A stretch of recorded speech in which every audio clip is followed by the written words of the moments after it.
Oh my, no, this is perfect. Hey, Mom. Oh, baby, I love you so much. Cheers to us, ladies. I know, right? So glad this is finally done. Me too. To our success. I don't understand. Why didn't you tell me? No, this can't be. 3 days after my son's wedding, I was sitting alone at my kitchen table when a video from my new daughter-in-law appeared on Instagram. Madison was laughing beside a resort pool with two friends. On the table in front of her sat a folder marked Richardson Property Proposal. Then I heard the sentence that made my hands go cold. The best part, Ethan's mom thinks that 72 grand was a loan. Her friends laughed. Madison lifted her glass. By the time she realizes what we're doing, everything will already be signed. The video vanished minutes later, but not before I recorded it. And when I paused the footage and looked closely at the photograph inside that folder, I stopped breathing. It was my house. Before I tell you what my son had planned, tell me what you would have done in my place. If family stories like mine mean something to you, please like and subscribe. And leave me a comment telling me where you're watching from, what time it is there, and whether you could ever forgive your own child for something like this. 4 months before I saw that video, I still believed my son's word was something I could build a decision on. My name is Kristin Richardson. I was 68 years old, and I lived in the same brick house outside Richmond, Virginia, where my husband David and I had raised Ethan. The house wasn't grand, but it was ours. 3 bedrooms, a screened porch. David built himself 2 old maple trees shading the driveway, and a kitchen that had witnessed almost every important conversation of our marriage. Most importantly, the mortgage had been paid off 11 years earlier. David had been proud of that. The evening. We made the final payment. He opened a bottle of champagne that cost more than anything we normally bought and poured it into 2 mismatched glasses. No bank gets to tell us where we sleep anymore, he said. David died years later. Even after all that time, there were mornings when I woke expecting to hear him downstairs making coffee. After his death, I became careful with money. Not frightened careful. There is a difference. David and I had spent 37 years building security, one ordinary paycheck at a time. He worked in commercial construction management. I spent most of my career as an administrative coordinator for a medical practice. We were never wealthy people, but we saved. We paid bills before buying luxuries. We drove cars until repairing them stopped making sense. By 68, I had enough to live comfortably if I remained sensible. Then Ethan called one Tuesday evening. "Mom, can I come by?" Something in his voice made me put down the book I was reading. Of course. He arrived 20 minutes later carrying takeout from my favorite Italian restaurant. That should have warned me. Ethan had inherited David's ability to look calm even when something was bothering him. At 39, he was tall, neatly dressed, and successful enough that I rarely worried about him financially. He worked in business development for a regional logistics company and earned more than David and I ever had at his age. Madison, his fiancée, worked in pharmaceutical sales. Their wedding was scheduled for October at a beautiful estate outside Richmond. I had been looking forward to it. We ate at the kitchen table talking about ordinary things until Ethan began folding and unfolding his napkin. Finally, I said, "All right. What happened?" He gave me a sheepish smile. "You always know. I changed your diapers. You're not mysterious." He laughed, but only briefly. Then he took a breath. "The wedding budget got away from us." I leaned back. "How far away?" He hesitated. That hesitation told me more than the answer. "We're short about 72,000. I honestly thought I had misunderstood. $72,000, I know how it sounds. It sounds like $72,000. He rubbed his forehead. There were deposits we didn't anticipate. The guest count increased. The venue charges more for certain things than we realized. Madison's parents have already contributed what they promised, then reduced the wedding. His expression changed. Just slightly. "Mom, what? We can't just cancel things now." I didn't say cancel the wedding. I said reduce it. There are contracts. Then have a smaller rehearsal dinner. Use fewer flowers. Choose a less expensive bar package. It's more complicated than that. Money always becomes complicated when someone wants something badly enough. I asked the obvious question. How much do you have? We've put in almost everything we can without wiping out our emergency savings. And you want me to provide $72,000 as a loan. He said those 3 words quickly. I looked at him. A loan. Absolutely. He reached across the table. I'm not asking you to pay for my wedding. That sounds remarkably similar to what you're asking. No, I'm asking you to bridge a gap. He explained that he was expecting a substantial performance bonus after the end of the fiscal quarter. There was also commission income he believed would arrive shortly afterward. 90 days after the wedding, he said. That's the longest it would take. I was quiet. $72,000 was not money I kept sitting casually in my checking account. It would come from savings David and I had built for retirement and emergencies. Ethan must have seen the resistance on my face. If you're uncomfortable, forget I asked. That was clever. He knew me well enough to understand that making me feel free to refuse often made refusal harder. I am uncomfortable. I understand. I'm retired, Ethan. I don't replace $72,000 as easily as you do. I know. And if something happens to the house, I know. Or to me. His face softened. I would never put you in danger. There was my weakness. Not money. Trust. I trusted the boy I had raised. Still something in me remained cautious. Maybe we should put something in writing. The change in his expression lasted perhaps half a second. Then he smiled. If that makes you feel better. But his tone had cooled. I noticed. What nothing, Ethan. He sighed. It just feels strange. What feels strange? A contract between us. It's $72,000. I know. But I'm your son, and I'm your mother. Neither fact makes $72,000 disappear. He looked down. For several seconds, neither of us spoke. Then he said something I would replay many times later. Dad taught me better than to take advantage of you. My throat tightened. Ethan knew exactly what invoking David meant. David had adored him. They fished together, restored an old Mustang together, argued about football, and called each other whenever either needed advice. After David died, Ethan had stood beside me at the funeral home while I struggled to choose a casket. Mom, he had whispered, you're never going to handle anything alone. I remembered that promise while he sat across from me asking for money. I also remembered David telling me that family should help family when they genuinely could. Maybe that was why I ignored the small warning inside me. 3 months after the wedding, Ethan nodded immediately. Before that, if the bonus hits when I expect, and you'll repay the entire 72 every dollar. I looked toward the empty chair where David used to sit. Then I said, all right. Ethan exhaled as though he had been holding his breath for an hour. He came around the table and hugged me. Thank you. I hugged him back. Don't make me regret this. I won't. He pulled away and looked directly into my eyes. I promise. The following morning, Ethan texted me his bank information. I replied that I wanted to speak with my financial advisor first. His response came almost immediately. Of course, whatever makes you comfortable. Then another message appeared. And Mom, seriously. Thank you. Madison doesn't need to know all the details. I don't want her feeling embarrassed that we needed help. I stared at that sentence longer than I should have. At the time, it sounded almost considerate. I assumed Ethan was protecting his future wife from financial embarrassment. I didn't realize he was protecting a story. 2 days later, I transferred the first portion of the money. Before doing it, I saved our text messages.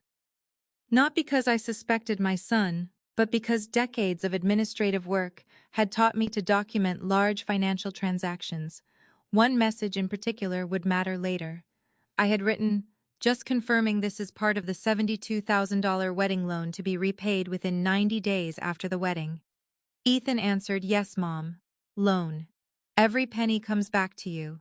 Promise. I read that message twice before pressing the transfer button. Then I whispered there. I believed I had helped my son begin his marriage without financial chaos. What I had actually done was give him the first 72,000 reasons to believe my trust could be converted into money. And within weeks, I would discover something even more painful. Ethan wasn't merely accepting my help. He was allowing everyone around him to believe the help had never come from me at all. The first transfer was $25,000. The second was $20,000. The remaining $27,000 went out over the following 3 weeks, as Ethan sent me what he described as deadlines for various wedding expenses. Each time he thanked me. Each time he called it a loan. And each time I reminded myself that helping my only child did not make me foolish. At least that was what I believed then. The first thing that made me uneasy was the flowers. Madison had originally shown me photographs of simple arrangements, white roses, eucalyptus, small candles on the reception tables. Elegant, tasteful, and expensive enough. Then 2 weeks after my first transfer, she sent me a photograph of the revised floral design.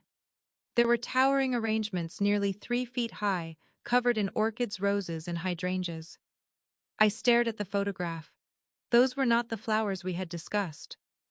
At Sunday dinner, I asked Ethan about them. Madison changed her mind, he said casually. Those look expensive. He shrugged. Her parents are covering the upgrade. That answer settled me temporarily. But then came the alcohol package. Then upgraded linens. Then a champagne wall. Then custom lighting. Then a live string quartet for the ceremony, in addition to the band they had already hired for the reception. I tried not to judge. Weddings had changed since David and I married. We had held our reception in the fellowship hall of my parents' church. My mother and aunts had made most of the food. David's best friend drove us away afterward in a Buick decorated with toilet paper and shaving cream. We had been married 37 years. Maybe extravagant weddings were simply what younger couples wanted now. Still, I knew numbers, and the numbers I was seeing did not make sense. One afternoon, Madison called me while I was grocery shopping. Kristin, quick question. Would you mind if we upgraded the rehearsal dinner? I stopped beside a display of canned tomatoes.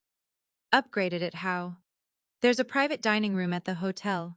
It would just feel more special. I thought the restaurant was already booked. It is, but this room is nicer. How much more? She laughed lightly. Oh, Ethan handles all that. Something about the answer bothered me.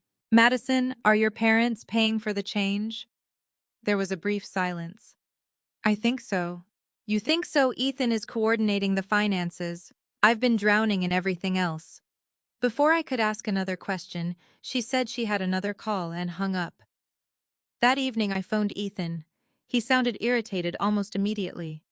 Mom, please don't question Madison about money. I asked one question.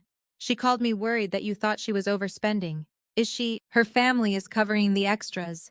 That's what you told me. Because it's true. I looked through my kitchen window toward the maple trees. Then there's nothing to worry about. There isn't.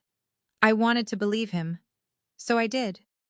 The rehearsal dinner took place at a luxury hotel in downtown Richmond 2 nights before the wedding. I wore a navy dress David had once told me made my eyes look brighter. It was several years old, but I had always felt beautiful in it. When I arrived, the private room was glowing with candlelight. There were printed menus at every place, setting, floral arrangements on every table, and bottles of wine that I suspected cost more than my weekly grocery budget. Madison's parents, Charles and Linda Parker, were already there. Linda hugged me warmly. This is all so exciting, isn't it? It certainly is. She looked around the room. Ethan has outdone himself. I smiled politely. Then she said, Madison is very lucky to be marrying such a successful young man. I felt a small tightening in my stomach. Ethan works hard. Oh, absolutely. Charles and I told Madison from the beginning that we weren't going to finance some ridiculous wedding. We contributed our set amount and told them the rest was their responsibility. I turned toward her. Your set amount, $40,000. More than generous, I think. $40,000 was generous. But something didn't fit. If Charles and Linda had contributed $40,000 and I had loaned Ethan $72,000, why had Ethan repeatedly implied that Madison's parents were paying for all the upgrades? Linda continued speaking, unaware of my confusion. Of course Ethan insisted on covering so much himself. The flowers, the entertainment, this dinner. My fingers tightened around the stem of my water glass. He did. Oh yes, Madison told me he didn't want us worrying about anything. Across the room, Ethan was laughing with Charles. I watched him. Perhaps there was an explanation. Maybe he had paid for some things separately. Maybe Madison misunderstood. Maybe Linda did. I had spent my entire life giving people I loved the benefit of the doubt. Sometimes the benefit of the doubt is simply another name for postponing an uncomfortable truth. Dinner began. Charles stood before the first course and welcomed everyone. Then he raised his wine glass. I want to say something about the man who is joining our family. Ethan smiled. Charles continued. When Madison first brought Ethan home, Linda and I immediately saw what kind of man he was. Responsible, ambitious, independent. That word struck me, independent. He's built a wonderful career, Charles said, and watching him take responsibility for giving our daughter this beautiful wedding tells me she has chosen a man who understands what providing for a family means. Several people applauded. I looked at Ethan. This was the moment. All he had to say was something simple. My mother helped us. Or even our families helped us. Instead, Ethan raised his glass. Thank you, Charles. That means more than you know. My face became hot. I knew I was sitting 12 feet away. He knew where $72,000 had come from, and he accepted praise for providing what I had provided. For the first time, the money itself stopped bothering me. The lie did. After dinner, I found Ethan near the elevators. Can we talk? He glanced toward Madison. Now, yes. We stepped into a quiet corner of the lobby. I kept my voice low. Why does Linda think you paid for all these upgrades? His expression tightened. She doesn't think that. She told me. Mom, it's complicated. No, it's actually becoming remarkably simple. He exhaled. Madison's parents don't need a detailed breakdown of where every dollar came from. I'm not asking you to give them an accounting statement. Then what are you asking? Why did you let Charles stand there and praise you for financing this wedding? His eyes flicked toward the dining room. What was I supposed to do? Interrupt his toast. You could have acknowledged that you had help. Why does it matter? The question hurt more than I expected, because it was my money. His jaw tightened. It's a loan, Mom. I'm paying you back. Then why are you behaving as though it came from you? He lowered his voice. Because Madison's family has certain expectations. I stared at him. What expectations? They value stability. So you lied about yours. I didn't lie. You allowed them to believe something you knew wasn't true. He looked frustrated. You're making this bigger than it is. Maybe I was. That was what I told myself as I drove home. But the next morning I received a text from Linda. It contained a photograph from the rehearsal dinner. Ethan and Charles were standing together, glasses raised. Beneath it, Linda had written, "You must be so proud. You raised a man who never expects anyone else to pay his way." I sat on the edge of my bed staring at those words. I could have corrected her. I almost did. Instead, I typed, "I'm proud of the man I raised." Then I deleted it. Because suddenly I wasn't sure whether the man standing in that photograph was the man I had raised, or someone desperately trying to convince another family that he had become someone else. I opened my banking app. $72,000, gone from my savings. Then I opened Ethan's messages. Loan. Every penny comes back to you. Promise. I wanted those words to reassure me. They didn't. And for the first time I wondered why my son needed his future in-laws to believe he had money he didn't actually have. 2 days later at his wedding, I would begin to understand just how important that illusion had become to him. On the morning of Ethan's wedding, I stood in front of my bedroom mirror and told myself I would not let money ruin the day. Whatever questions I had could wait. Whatever Ethan had allowed Madison's family to believe could be discussed later. That Saturday belonged to my son. At least that was what I wanted to believe. The wedding was held at an estate outside Richmond, a sprawling property surrounded by old oak trees and rolling lawns. White chairs faced a stone terrace overlooking a pond. Staff moved quietly between tables beneath a huge reception tent decorated with flowers I now knew cost more than David and I had spent on our first car. I arrived early because Madison had asked the immediate family to be there for photographs. A young coordinator greeted me. Mrs. Richardson. Yes. She checked her tablet. You can wait inside the east parlor. I followed her into the house. Madison's mother and sisters were already upstairs with the bridal party. Charles was outside with Ethan and the groomsmen. I sat alone for nearly 20 minutes. Eventually, I heard laughter in the hallway and stepped outside. A photographer was arranging Madison's family beneath the staircase. Madison looked beautiful. I mean that sincerely. Whatever happened later, I will never rewrite that memory simply because I was hurt. She wore an elegant ivory gown, her hair pinned back, her face glowing with excitement. Linda noticed me. "Kristin, come here." I walked toward them, but the photographer raised one hand. "Actually, we're doing the Parker family first." I stopped. "Of course." I moved aside. They took photograph after photograph. Madison with her parents, Madison with her mother, Madison with her father, Madison with her siblings. Then Ethan arrived. The photographer immediately called him over. "Perfect. Let's get the couple with the bride's family." I watched my son step into the center. Nobody called me. I told myself my turn would come. Eventually it did. The photographer glanced at his list. "Mother of the groom." I raised my hand slightly. "That's me." I stood beside Ethan. 1 photograph. Then Madison joined us. 2 photographs. Then the coordinator said, "We're running behind." And that was it. I had waited nearly 40 minutes for 3 photographs. I tried not to care. Photographs were photographs. My relationship with Ethan could not be measured by how many times a camera clicked, but small things have a way of accumulating when your heart is already uneasy. The ceremony itself was lovely. When Ethan walked to the front, I saw David in him so clearly that my chest tightened. For one impossible second, I imagined David sitting beside me.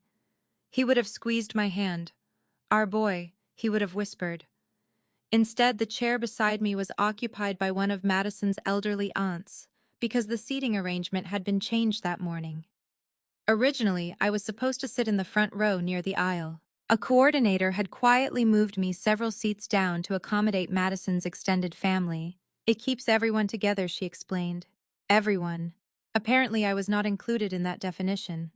Still, when Ethan saw me before Madison walked down the aisle, he smiled. A genuine smile. I smiled back. He was my son. That fact survived everything else. After the ceremony, guests moved toward the reception tent. The tables were covered in cream linens, with gold-rimmed plates, crystal glasses, and enormous floral arrangements. I found my place card.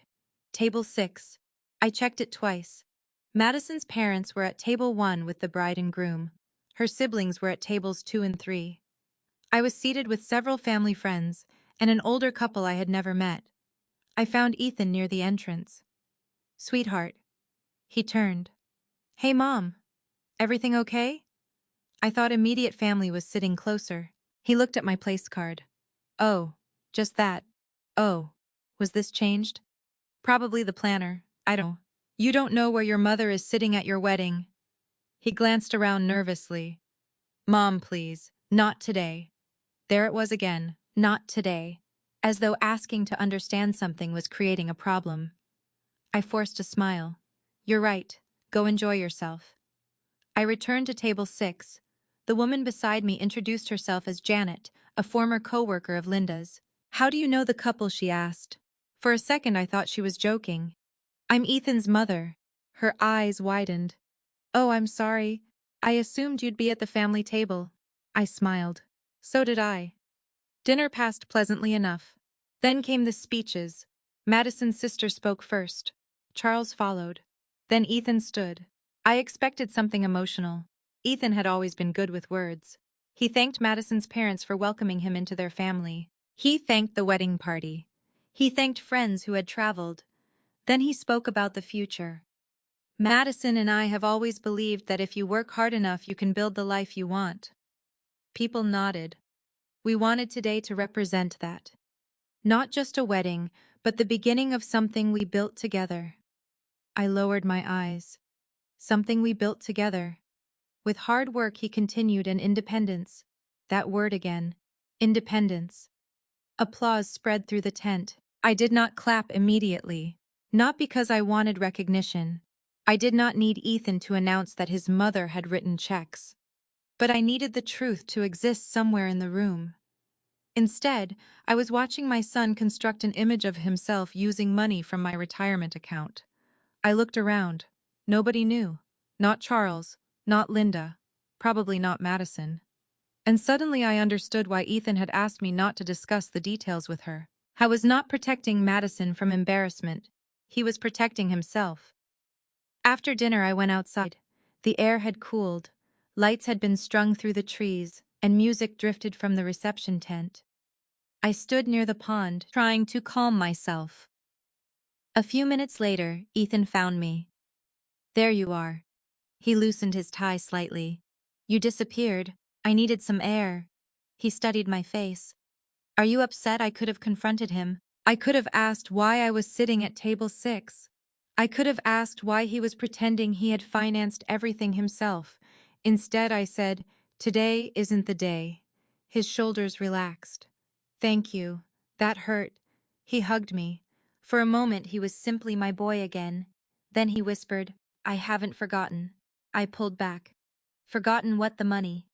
He lowered his voice. "As soon as we get home and everything settles, I'll start paying you back." I searched his face. "You promise, Mom? I need to hear it." He looked directly into my eyes. "I promise." I nodded. "Okay." Then he kissed my cheek and returned to his bride. I watched him walk away. That promise was enough to silence every warning in me for one more night. I danced once with Ethan before the reception ended. When the song finished, he hugged me. "I love you, Mom. I love you too." And I did. That was what made everything that followed so painful. Betrayal from someone you dislike can make you angry. Betrayal from someone you love makes you question your own memories. I drove home shortly after 11. I took off my navy dress, hung it carefully in the closet, and placed my shoes beside the bed. Before sleeping, I checked my phone. There was a photograph Ethan had posted. He and Madison were standing beneath the lights, smiling at each other. His caption read, "We built this together. Now the real adventure begins." I stared at those words. Then I put my phone down. 3 days later, that same phone would show me what their real adventure actually involved. And according to Madison, they needed me to remain ignorant just long enough for something to be signed. 3 days after the wedding, I learned that sometimes the smallest detail in a photograph can change the meaning of everything around it. Ethan and Madison had left for their honeymoon the morning after the reception. They were spending 8 days at a luxury resort in Florida before returning to Richmond. I had no intention of bothering them. Despite everything that had unsettled me during the wedding, I wanted Ethan to enjoy those first days of marriage. So when Madison's Instagram story appeared on my phone that Tuesday afternoon, I almost ignored it. I was sitting at my kitchen table drinking coffee when I tapped the screen. Madison was beside a resort pool with 2 women I recognized from the wedding. Music played in the background. There were drinks on the table, sunglasses, towels, and a leather folder beside Madison's elbow. One of the women said something I couldn't hear. Madison laughed. Then came the sentence I would never forget. "The best part, Ethan's mom thinks that 72 grand was a loan." I froze. One of her friends laughed. Madison lifted her glass. "By the time she realizes what we're doing, everything will already be signed." The video ended. For several seconds, I did nothing. I simply stared at the screen. Then instinct took over. I reopened the story and activated the screen recording function Ethan himself had once taught me to use. I recorded the entire thing. Less than 10 minutes later, the story disappeared. At first, I focused entirely on the words. "Ethan's mom thinks that 72 grand was a loan." Thinks. Not misunderstood. Not changed her mind about. Thinks. That one word told me Madison knew exactly what I believed. I played the recording again, then again. By the 4th time, I stopped listening to Madison. I started looking. The folder on the table caught my attention. I paused the video. The image blurred slightly, so I enlarged it. There were printed words across the front. "Richardson Property Proposal." My stomach tightened. Richardson could have meant Ethan. It was his last name, too. Maybe he and Madison were buying something. Maybe this had nothing to do with me. Then I noticed a sheet protruding from beneath the folder. There was a photograph printed on it. A brick house, dark shutters, a maple tree, My maple tree. I enlarged the image until the pixels broke apart. I knew that front porch. David had replaced those railings himself 15 years earlier. I knew the upstairs window where Ethan's childhood bedroom had been. I knew the curved walkway because I had planted every boxwood beside it. It was my house. For a moment, I genuinely struggled to breathe. I stood so quickly that my coffee spilled across the table. I barely noticed. Everything inside me wanted to call Ethan immediately. I grabbed my phone and pressed his name. It rang. No answer. I called again. Nothing. I started typing. Why does Madison have documents about my house? I stopped, deleted it, then typed, call me immediately, deleted that too. My hands were trembling. I walked into the living room and stood beneath the framed photograph of David that had been taken on our 30th anniversary. What is happening? I whispered. Of course he could not answer. My phone buzzed. Ethan. But it wasn't a call. It was a text. Mom, we're still enjoying our honeymoon. Can this wait? I stared at it. My first instinct was to write no. It cannot wait. Then something inside me changed. Maybe it was age, maybe experience, maybe 37 years of living with a man who believed you should never enter an argument without understanding what you were arguing about. David used to say, information first, emotion second. I had teased him for it. That afternoon, I finally understood. If I confronted Ethan immediately, he could deny everything. Madison had already deleted the video. They could tell me I misunderstood the folder. They could hide whatever documents existed, and I still didn't know what everything will already be signed meant. So I wrote only yes, it can. 3 dots appeared, then disappeared. No response came. I returned to the kitchen. I cleaned up the coffee. Then I watched the recording again. This time I took screenshots. One of Madison, one of the folder, one of the photograph of my house. I emailed them to myself and saved copies in a folder on my computer. Then I opened the filing cabinet in my home office. David had organized our important documents with almost obsessive precision. Insurance, taxes, retirement, vehicles, property. I pulled out the property folder. There was the deed, my name, David's name, the address I had lived at for more than 3 decades. After David died, everything had been handled properly. I remembered sitting with our attorney while paperwork was updated. The house was mine. No mortgage, no debt against it. No reason Ethan should have documents concerning it. I searched through my emails for anything related to property. Nothing. Then I remembered a conversation from 6 weeks earlier. Ethan had been standing in my kitchen looking through the window toward the backyard. You ever think about moving? I had laughed. Where would I go? Somewhere smaller. I like it here. You don't need all this space. I don't need half the things I own. That doesn't mean I'm giving them away. At the time, the conversation had seemed harmless. Then there had been another question.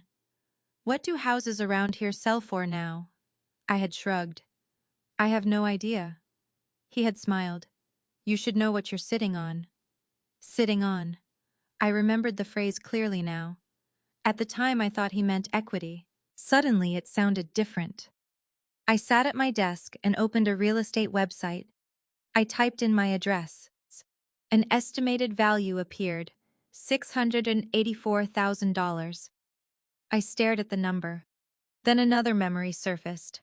A month before the wedding, Ethan had asked whether I still kept all my important documents in the office. I had joked that anyone stealing my tax returns deserved whatever misery came with them. He laughed. Had he been joking too, I didn't know anymore. That was the cruelest part. Once trust cracks, innocent memories begin presenting themselves as evidence. I refused to let myself spiral. I needed facts. I gathered the property documents and carried them back to the kitchen. Near the bottom of the folder was another envelope.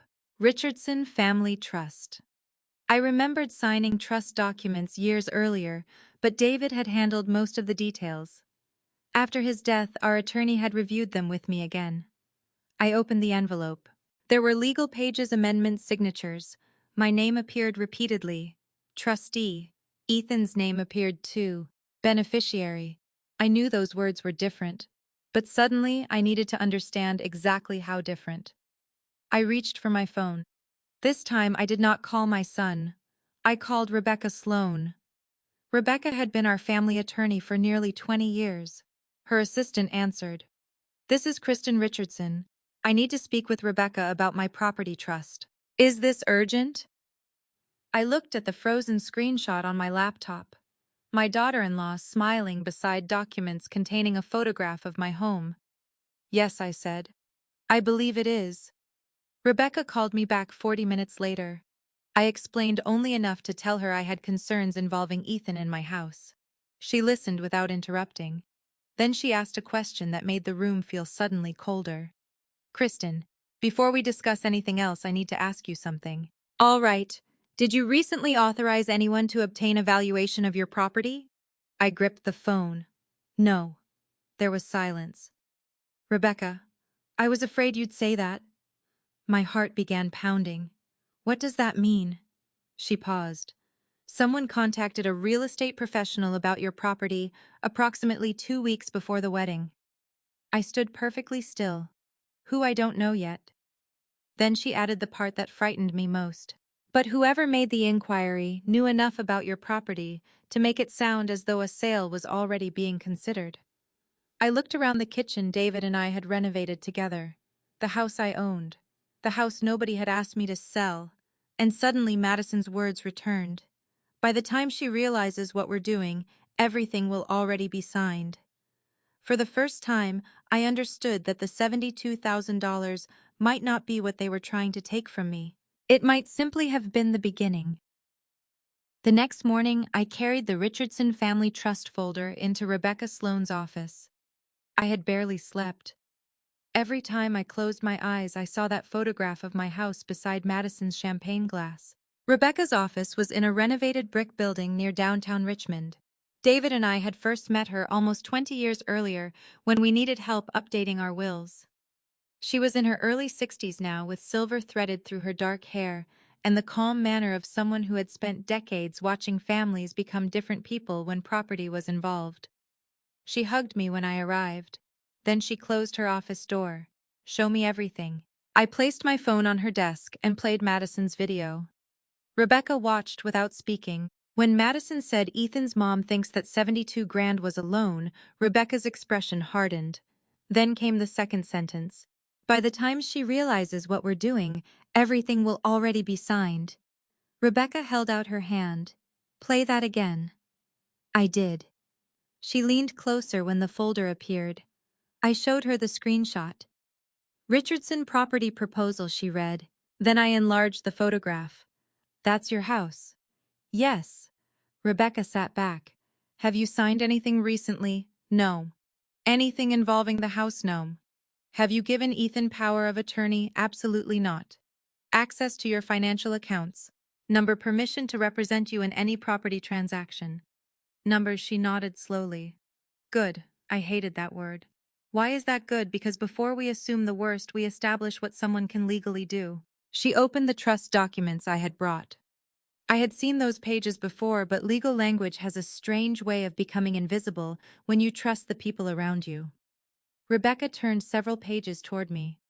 "Do you remember why David wanted the house placed into the trust, mostly estate planning? That was part of it."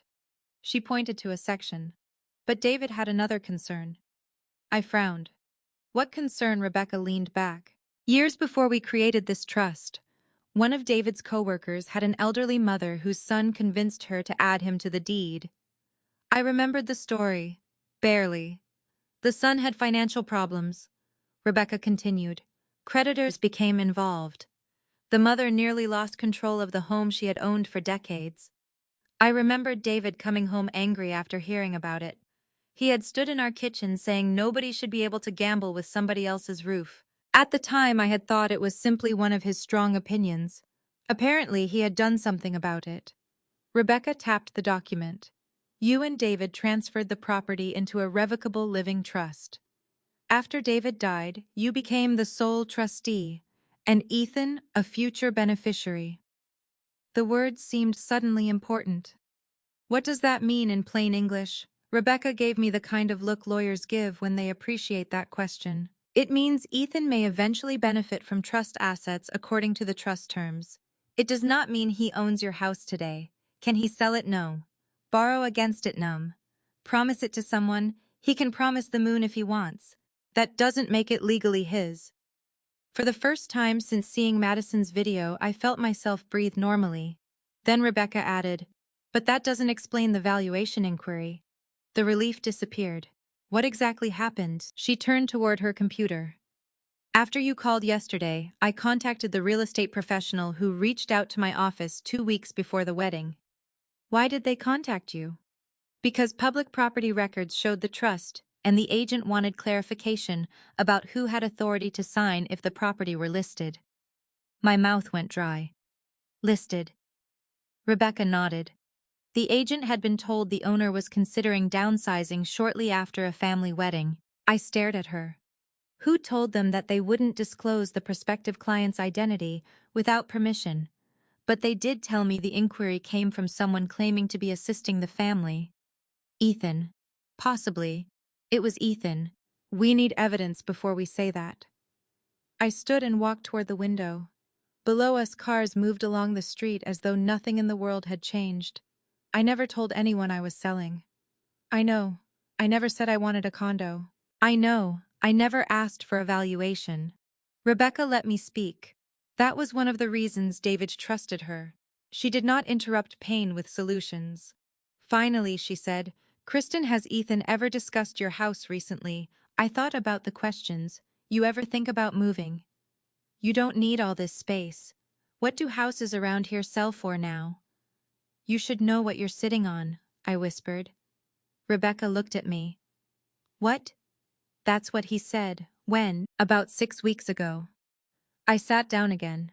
He asked whether I had considered moving somewhere smaller. He asked what the house was worth. "Did you answer?" I told him I didn't know. Rebecca made a note. Anything else? I hesitated. He asked where I kept important paperwork. That got her attention. "Did he have access?" "He has a key to my house." "Does he know where your office is?" "Of course. He grew up there." Rebecca was quiet for a moment. "Change the locks." My chest tightened. "He's my son." "I know. You really think I'm not accusing him of stealing documents. I'm telling you that until we understand what is happening, control access to your property." Hearing those words hurt more than I expected. Control access. For 39 years, Ethan had never been someone I needed protection from. Rebecca must have seen the conflict on my face. Protecting yourself is not the same as condemning him. I nodded slowly. She made copies of several trust pages and handed the originals back to me. "Take these home. Put them somewhere secure. What happens next? I find out exactly what information was requested about your property. And Ethan, don't confront him yet." That surprised me. Why? Because right now, you have a video, a suspicious property proposal, and an unauthorized valuation inquiry. You have enough to be concerned. You don't yet have enough to understand the full plan. Full plan. I hated how those words sounded. Before leaving, I asked one more question. "Rebecca, if Ethan believed he was inheriting this house someday, could he use that future inheritance to qualify for something now, not legitimately as an asset he currently owns, but he could tell someone he expected money?" "Yes. Like a bank." Rebecca studied me. "Why are you asking? I don't know." That was true. But Madison's folder had been called a property proposal, not a wedding plan. Not an inheritance folder, a property proposal. On the drive home, I passed a new housing development near Short Pump. Large stone houses stood behind landscaped entrances, with signs advertising luxury living. I thought about Ethan and Madison. Their wedding had cost far more than they could comfortably afford, yet they had acted as though money was no concern. What if the wedding wasn't the end of what Ethan was trying to prove? What if it was the beginning? When I arrived home, I did something that broke my heart. I called a locksmith. He came that afternoon. I stood in the doorway while he replaced the locks David had installed years earlier. When he handed me the new keys, I stared at them in my palm. Ethan's old key would no longer work. I told myself it was temporary, just until I knew the truth. That evening, Rebecca called. "I found something." I sat down. What? The property inquiry was connected to another financial conversation. What kind? A mortgage broker? My stomach dropped. For my house? Not exactly. I waited. Rebecca's voice became careful. Kristin, Ethan, and Madison appear to have been looking at another property. How expensive? I don't have everything yet. Rebecca. She exhaled. Approximately $940,000. I nearly laughed because the number seemed absurd. Ethan cannot afford a $940,000 house. That, Rebecca said quietly, is exactly the problem. I gripped the phone. What does my house have to do with theirs? I'm working on that. Then she paused. But preliminary notes reference anticipated family property proceeds. I closed my eyes. My mortgage-free home. My retirement security. My future. Someone had already begun discussing all three as though they were money waiting to be released. And my son's name was sitting in the middle of it. The phrase anticipated family property proceeds kept me awake most of that night. I wrote it on a yellow notepad and left it beside my coffee cup the next morning. Anticipated. Family. Property. Proceeds. 4 ordinary words that together made my home sound like a check someone was waiting to cash. At 9:15, Rebecca called. I have more information. I carried my coffee to the kitchen table. Tell me. The mortgage broker agreed to clarify the preliminary discussion because no formal application involving your property was completed. Ethan and Madison have been exploring financing for a house in Westham. I knew the area. Large homes, excellent schools, country clubs, the kind of neighborhood where houses rarely appeared for under $750,000. The asking price is $940,000, Rebecca continued. You already told me that. Yes. What I didn't know yesterday was how far they had gone. My fingers tightened around the mug. How far they submitted preliminary financial information. Were they approved? No. That should have relieved me. It didn't. Why not debt-to-income ratio? Their existing obligations are significant, and Ethan's projected compensation appears to have been presented more optimistically than the lender was willing to accept. I closed my eyes. So they can't afford it. Not under the numbers they provided. Then why are they still talking about buying it? Rebecca paused. Because their discussions referenced additional funds expected from family property. There it was again. I stared toward my backyard.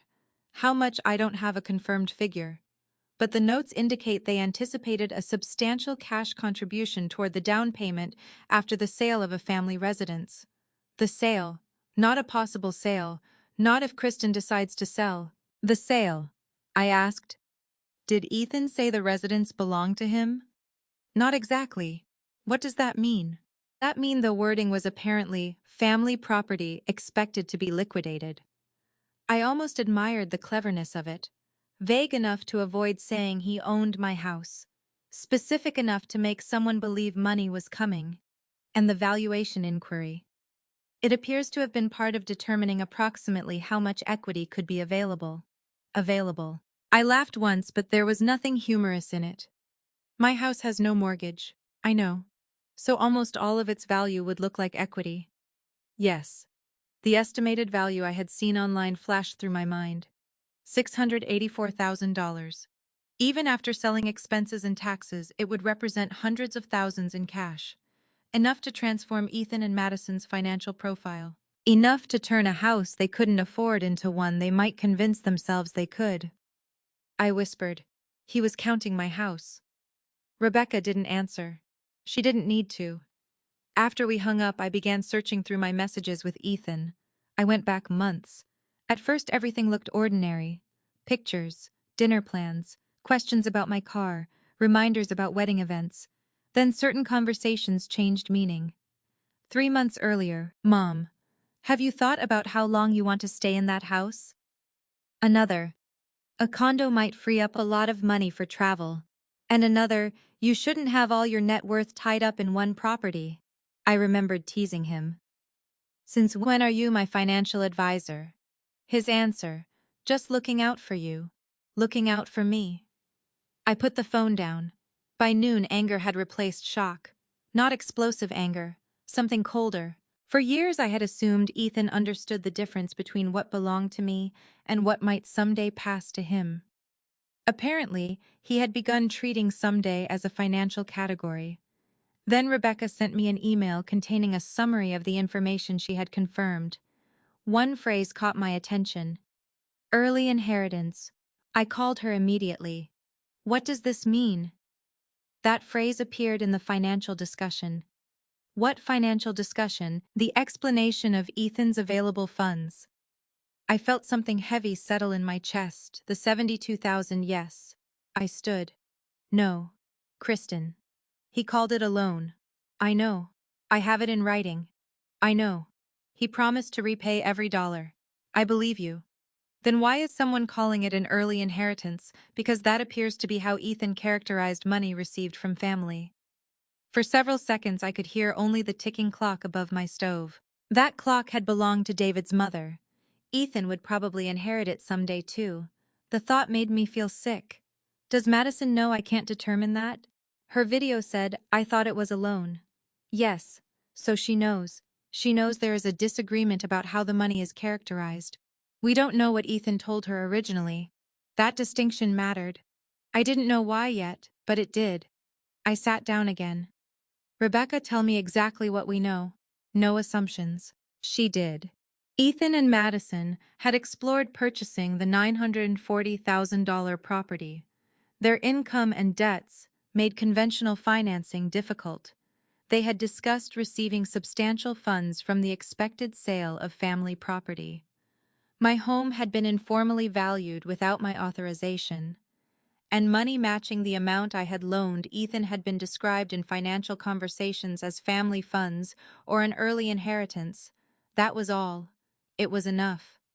But I wanted to hear it from Ethan. Not over the phone, not through angry texts, face to face.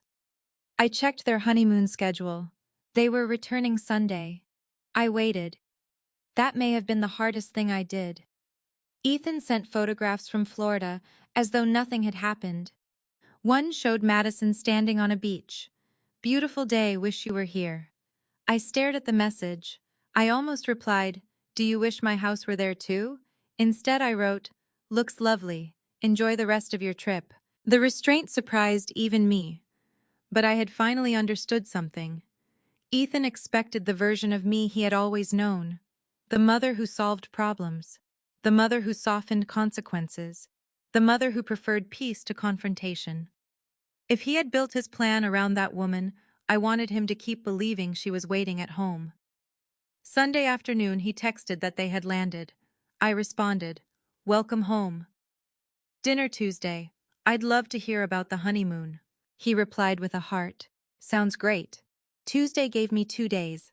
I used them. I printed the messages in which Ethan called the $72,000 a loan. I printed the screenshot of Madison's video. I printed the summary Rebecca had prepared regarding the property valuation. Then I placed everything inside a plain manila folder. Monday evening, I walked through my house slowly. The living room where Ethan had taken his first steps. The staircase where David had measured his height against the wall every birthday. The kitchen where Ethan had asked me for $72,000. I placed my hand on the counter. This is mine, I said aloud. It felt ridiculous. Then it felt necessary. My home was not an inheritance while I was alive. My savings were not family money because my son wanted them, and my future was not a resource Ethan could budget. Tuesday afternoon I cooked pot roast. It was Ethan's favorite. At 6:20, his car pulled into my driveway. I watched from the kitchen window as he and Madison walked toward the front door. Ethan reached into his pocket. He took out his key. He inserted it into the lock. It didn't turn. His expression changed. Then he looked through the window. Our eyes met. For the first time since seeing Madison's video, I allowed myself a small smile. I opened the door. Something wrong, I asked. Ethan held up the useless key. My key doesn't work. I changed the locks. Why, I stepped aside. Come in, dinner's ready. Madison glanced at Ethan. Neither of them moved for a second. Then they entered. The manila folder was already waiting beneath my chair. I had decided not to show it immediately. First, I wanted to hear what they would say when they still believed I knew nothing. And before dessert arrived, my son would finally tell me exactly what he thought should happen to my house. Ethan mentioned the locks 3 times before we finished dinner. The first time he tried to make it sound like a joke. Seriously, Mom, what did I do to lose my key privileges? I spooned carrots onto my plate. The old locks needed replacing. They looked fine to me. You don't live here. Madison glanced between us. I smiled. More potatoes. The second time Ethan asked whether I had given him a new key yet. No. He waited. I didn't explain. By the third time, the joke had disappeared from his voice. Mom, if something happened to you, I'd need to get inside. If something happens to me, Rebecca has instructions. Rebecca, my attorney. That ended the conversation. For a while. The pot roast was one of Ethan's favorites, and normally he would have eaten 2 servings. That evening, he barely finished one. Madison talked about Florida instead. She described the resort, the beach, and a restaurant where they had eaten dinner overlooking the ocean. I listened politely. Neither of them mentioned Instagram. Neither knew I had saved the video. When we finished eating, I cleared the plates and brought out an apple pie. That was when Madison looked around my kitchen and sighed. This house really is a lot for one person. There it was. I placed the pie on the table. What is the house? She smiled. I was just thinking about maintenance, the yard, all these rooms. I manage. Oh, I know, I didn't mean you couldn't. Ethan leaned back. She's just saying you shouldn't have to. I cut 3 slices. Shouldn't have to what, keep up a house this size? I placed a slice in front of him. You grew up in this house. Since when is it too large, since you're living here alone? I've been living here alone for 6 years. He looked at Madison. That small glance told me the conversation had been rehearsed. I sat down. Madison folded her hands. We've actually been talking about options that might make your life easier. My life? Yes. What options? A condo maybe, Ethan said. Something newer. No yard work. Less maintenance. Where there are some beautiful developments near Short Pump. I almost smiled. I knew exactly what was coming. Instead, I asked, and what would I do with this house? Ethan took a bite of pie before answering. Sell it. Just like that. 32 years reduced to 2 words. Sell it. I looked around the kitchen. David had installed the cabinets himself. The little burn mark beside the stove came from Ethan trying to make pancakes when he was 13. The doorway still had faint pencil marks beneath the paint where David had recorded Ethan's height. You've thought about this quite a bit, I said. We're worried about you. Madison's voice was soft, almost tender. That made it worse. What exactly worries you? The stairs, she said. My knees work, right now. And if they stop, I'll deal with it then. Ethan sighed. Mom, why are you getting defensive? I'm asking questions. You always do this. Do what? Assume there's some hidden motive when we're trying to help. I nearly laughed. Instead, I took another bite of pie. Continue helping. Ethan shifted in his chair. A condo could give you more freedom. You'd free up equity. You could travel. I already travel when I want. You could travel more. How much traveling do you think a 68-year-old woman needs? Madison smiled nervously. It's not only about travel. Of course it wasn't. I looked directly at her. What else is it about? She glanced at Ethan. He cleared his throat. We found a house. I let several seconds pass. A house. In West Ham. How nice. It's incredible, Mom, I'm sure. 4 bedrooms, great neighborhood, good investment. Then congratulations. His smile disappeared. We haven't bought it yet. Why not? He hesitated. We're working through financing. I folded my napkin. And how does my house solve your financing silence? Madison looked down. Ethan frowned. That's not what I said. You suggested I sell my home approximately 30 seconds before telling me you need financing for yours. We're talking about the family's future. No, we're talking about your future. He leaned forward. Would it really be so terrible to help us? There it was. Not concern, not stairs, not maintenance, money. How much help we haven't settled on a number. I almost admired that answer. So you want me to sell my house before deciding how much of the money you need? That's not fair. What part isn't fair? You're making this sound ugly. I looked at my son. I haven't made anything sound like anything. I'm asking you to explain your proposal. Madison spoke carefully. If you sold this place, you could buy a smaller condo outright and still have substantial money left. And maybe some of that could help us with the down payment. How much? Another silence. Ethan finally said, 200,000 would make a significant difference. I felt strangely calm, perhaps because I had already seen the documents. $200,000. It would stay in the family. So would my money if it stayed in my bank account. Mom. And before I give you another 200,000, perhaps we should discuss the 72,000 you already owe me. Everything changed. Madison stopped moving. Ethan's face tightened. I looked at him. You said repayment would begin after the wedding. We just got home.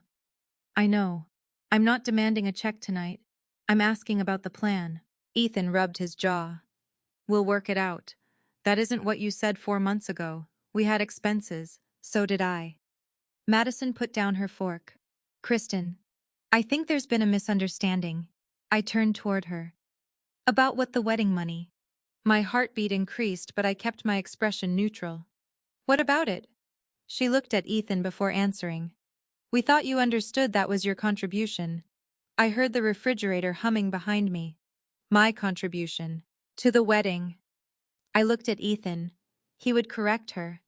Even after everything I knew, some foolish part of me expected it. I looked at Ethan.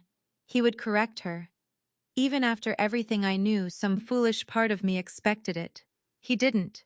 Instead, he said, Mom, we never meant for this to become a fight. That wasn't my question. What question was the $72,000 alone? His eyes moved away. I waited. Ethan. He exhaled. We may have had different understandings. I stared at him. No, we didn't. Mom. You told me every dollar would be repaid. I said we'd take care of you. No, you said repay. Madison crossed her arms. Ethan told me the money was an early inheritance. I turned toward her. When? She hesitated. Before the wedding. How long before I don't remember. Before or after I transferred it? Ethan interrupted. This interrogation is ridiculous. I looked at him. What is ridiculous is pretending a $72,000 loan changed into an inheritance without telling the person who provided it. His face hardened. You're financially secure. The words landed harder than shouting would have. So that makes lying acceptable. I didn't lie. You promised repayment. I intended to repay you. Intended. We thought circumstances might change. Whose circumstances are families? I leaned back. Interesting. Madison frowned. What does that mean? It means 5 minutes ago you wanted $200,000 from the sale of my house. Now $72,000 I loaned you has apparently become inheritance. Ethan pushed his chair back slightly. You're twisting everything. No. For the first time that evening I reached beneath my chair. My fingers touched the manila folder. But I didn't pull it out. Not yet. There was one thing I needed to know. I looked at Ethan. When did I tell you I planned to sell this house? He froze. Madison looked at him. What I kept my eyes on my son. You've clearly discussed my house. You've discussed the equity. You've discussed what I supposedly intended to give you. Mom, so tell me. His face had gone pale. When did I agree to sell? Before Ethan could answer, Madison spoke. You told me she already had. The room went silent. I turned slowly toward her. What did you say? Madison's confidence disappeared. She looked at Ethan. He told me months ago that you were planning to downsize after the wedding. Ethan stood. Madison. No, I said. My voice was quiet. Sit down, Ethan. He stared at me. Then I pulled the manila folder onto the table. For the first time all evening, my son stopped trying to explain, because he finally understood something. I had not invited them to dinner to hear their plan. I had invited them to dinner because I already knew there was one, and they still had no idea how much I had seen. Ethan stared at the manila folder as though it might contain something dangerous. In a way it did. Not because there was anything inside that could hurt him unfairly, because it contained the truth. "Mom," he said carefully. "What is that?" I ignored the question. I looked at Madison instead. "You said Ethan told you I had already decided to downsize." She shifted in her chair. "That was my understanding. When months ago, before I loaned him the wedding money." Her eyes moved toward Ethan. "I think so," Ethan said sharply. She turned toward him. "What, you're making this sound completely different from what happened." I almost smiled. 20 minutes earlier, Ethan had accused me of doing exactly the same thing. I opened the folder. The first thing I removed was a printed copy of our text messages. I slid it across the table. Ethan didn't touch it, so I read the relevant line aloud. "Just confirming this is part of the $72,000 wedding loan to be repaid within 90 days after the wedding." Then I read his answer. "Yes, Mom. Loan. Every penny comes back to you. Promise." Madison stared at the page, then at her husband. "You told me she offered it." Ethan's jaw tightened. "She did. I offered you a loan." He looked at me. "You knew we needed help. That has nothing to do with whether you promised repayment. You're acting like I stole it." "No, I'm acting like you're trying to rewrite an agreement because repayment has become inconvenient." Madison picked up the printed messages. I watched her read them. Her face changed. For the first time, she did not look defensive. She looked confused. "Ethan, you said your mother wanted to contribute because she hadn't paid for anything else." "I never said it exactly like that." "Yes, you did. Madison. You said she considered it part of what you'd eventually inherit." He rubbed both hands over his face. "This is insane." I reached into the folder again. This time I took out my phone. "Actually, this is where it becomes very simple." Madison saw the screen. Her face went white before I even pressed play. "No." I looked at her. "You recognize it, Kristin, I can explain. Then you'll have the opportunity after we watch it." Ethan frowned. "Watch what?" That told me something important. He hadn't known she posted it. I pressed play. Pool water shimmered behind Madison. Her friends laughed. Then her recorded voice filled my kitchen. "The best part, Ethan's mom thinks that 72 grand was a loan." Nobody moved. Then came the sentence that had changed everything. "By the time she realizes what we're doing, everything will already be signed." The recording ended. Silence. Madison covered her mouth. Ethan stared at her. "You posted that it was supposed to be close friends. That's your explanation?" I asked.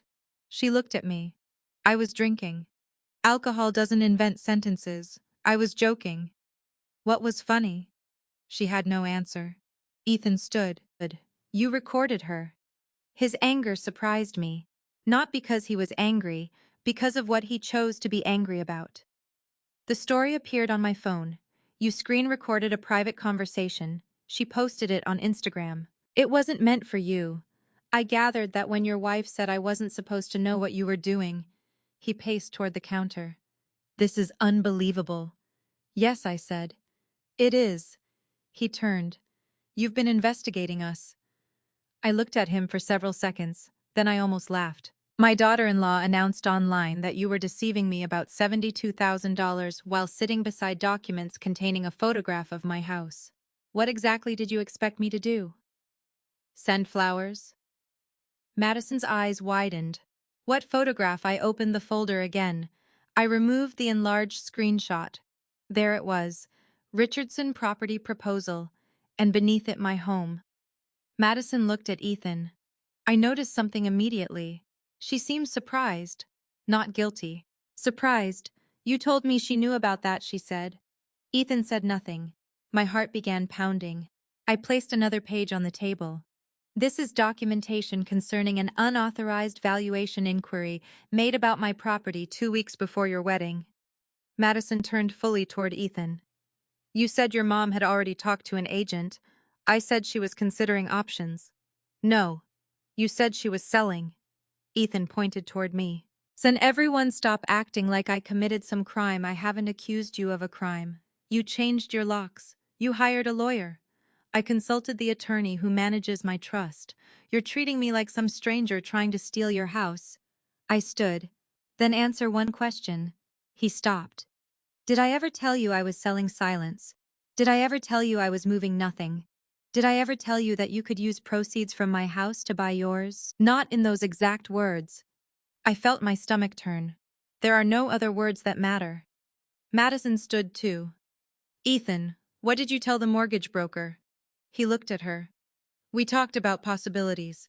You said the money was coming. I said it was likely. You told me your mother wanted us to have $200,000 for the down payment. I said she would probably help. No. Madison shook her head. You said she had already agreed. Ethan's face changed. Not dramatically, but enough. And I knew. Madison saw it too. Oh my God, she whispered. For the first time, the two of us were looking at the same man and realizing we had been given different versions of the same story. I had believed the wedding money was a loan. Madison had believed it was an early inheritance. I believed my house was mine. Madison believed I had already agreed to sell it. Ethan had been standing between those two realities, telling each of us whatever kept his plans moving. I turned to Madison. In the video, what did you mean by, everything will already be signed? She looked embarrassed. The house, your house. She nodded. We were expecting to finalize the purchase quickly after the honeymoon. With my money. With what I thought was money you had already agreed to give Ethan. Ethan interrupted. Stop pretending you didn't know we needed help.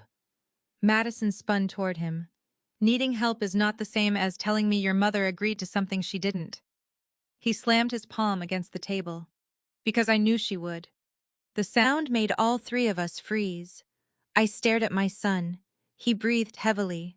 Then quieter, he said, You always help me. There it was. The foundation beneath everything. Not permission. Expectation. I spoke slowly. So you made financial commitments based on what you assumed I would do. He looked away. You weren't going to stay in this house forever. That wasn't your decision. You're going to leave it to me someday anyway. Madison closed her eyes. I felt something inside me break. Not loudly. Almost peacefully. Because finally there was no confusion left. My son had stopped seeing my home as the place where I lived. He saw it as money delayed by my continued ownership. I sat down. Madison remained standing. Then she said something I never expected. Kristin, there's something else you need to know. Ethan turned sharply. Don't. She looked at him. She deserves to know. Madison. She ignored him. When Ethan and I first started looking at that house, I told him we couldn't afford it. I waited. He said we could because you were already planning to sell. Ethan's face had gone completely still. Madison continued. Hy told me you wanted to give him part of the proceeds while you were still alive, so you could watch us enjoy it. My eyes filled with tears. Not because I had ever said those words. Because they sounded like something Ethan knew I might have said. Something generous. Something maternal. He had borrowed my character to make his lie believable. I looked at my son. He could no longer blame Madison. He could no longer call it a misunderstanding. He could no longer pretend we had remembered the same conversation differently. There had never been an agreement. There had only been his assumption that whatever belonged to me would eventually belong to him. And somewhere along the way, he had decided eventually was too long to wait. For several seconds after Madison finished speaking, I could not look at Ethan. I looked instead at the table, at the half-eaten apple pie, at the coffee cups, at the manila folder, at all the ordinary objects surrounding the moment, when I finally understood that the person who had deceived me most was not my new daughter-in-law. It was my son. Madison had said something cruel in that Instagram video. I would not excuse it. She had laughed at me. She had known I believed the $72,000 was a loan, and instead of questioning why Ethan had told her differently, she had treated my confusion like a joke. But Ethan had built the confusion. He had told each of us a different story. I finally looked at him. Did you tell Madison I wanted to watch you enjoy my money while I was still alive? He rubbed the back of his neck. I don't remember saying it exactly like that. Madison laughed bitterly. You said exactly that. Madison, enough. No. She stepped away from the table. You don't get to tell me enough. He looked at her. I was trying to build our future. By lying to me, I didn't lie. She stared at him. You told me your mother agreed to sell this house. I said she was going to downsize. She never said that I knew she eventually would. I interrupted. You keep using that word. He turned toward me. What word? Eventually. I stood. Eventually I may sell this house. Eventually I may move. Eventually I will die. None of those things gave you permission to spend the proceeds today. His face hardened. You're making it sound disgusting. I'm repeating what you did. I was planning ahead. With my property. For the family. No, Ethan. For yourself. He looked wounded. That expression almost reached the part of me that had spent 39 years protecting him. Almost. Then Madison spoke. What else did you lie about? He turned. Nothing. Your bonus? He hesitated. It was tiny. But we both saw it. Madison's voice changed. You told me the bonus was practically guaranteed. It is. Practically or actually my numbers are good. That wasn't my question. He walked toward the kitchen window. This is exactly why I didn't want all the financial details becoming everyone's business. I stared at him. Everyone's business. Yes. You borrowed $72,000 from me and promised hundreds of thousands you did not own to your wife. You made it our business. He turned around. I didn't promise hundreds of thousands. Madison shook her head. You told my parents too. That surprised me. What did he tell them? She looked ashamed now. My father asked whether we could really afford the West Ham house. And Ethan said his family had substantial assets. I looked at him. What assets, Mom, don't? What assets, Ethan? He said nothing. Madison answered. He said there would be several $100,000 available after a family property was sold. The room became very quiet. I thought of Charles raising his glass at the rehearsal dinner. Responsible, ambitious, independent. Suddenly the entire performance made sense. Ethan had not simply wanted Madison to believe he was more financially successful than he was. He wanted her parents to believe it too. How long have you been telling them this? I asked. He looked exhausted. Does it matter? Yes. Why? Because I would like to know how long my future has been part of your sales pitch. He flinched. Good. Some words should hurt. He sank into his chair. I wanted them to know I could provide for Madison, so you used my money to prove you didn't need anyone else's. That isn't fair. Was the wedding loan described as an early inheritance? He didn't answer. Ethan. Yes, one word. Finally. Madison stared at him. You knew I knew what, that your mother expected repayment. He closed his eyes. Yes. Madison stepped backward as if he had physically pushed her. And you let me make that video? I didn't tell you to make a video. You let me believe she was confused. I was going to handle it, when after we closed on the house. There it was. Everything will already be signed. I understood the strategy now. Once Ethan and Madison had committed themselves to the West Ham property, he expected to bring the problem to me as an emergency. A deposit at risk. A marriage under pressure. A dream home about to disappear. He knew his mother. Or he thought he did. He expected me to rescue him. Again. You planned to ask me after you had already committed to the house, I said. He looked down. I thought it would be easier if there was something concrete. Easier for whom he didn't answer. For you, I said. Because then refusing would make me the person destroying your future. That wasn't what I was doing. Wasn't it? I moved closer. You weren't going to ask, Mom, would you like to sell your house and give me $200,000? You were going to say, Mom, if you don't help us now, we lose the house. His silence was confirmation. Madison sat down slowly. Oh my God. She looked at him. You manipulated both of us. Ethan snapped. I was trying to make something of myself. You already had a career, I said. You had a good income.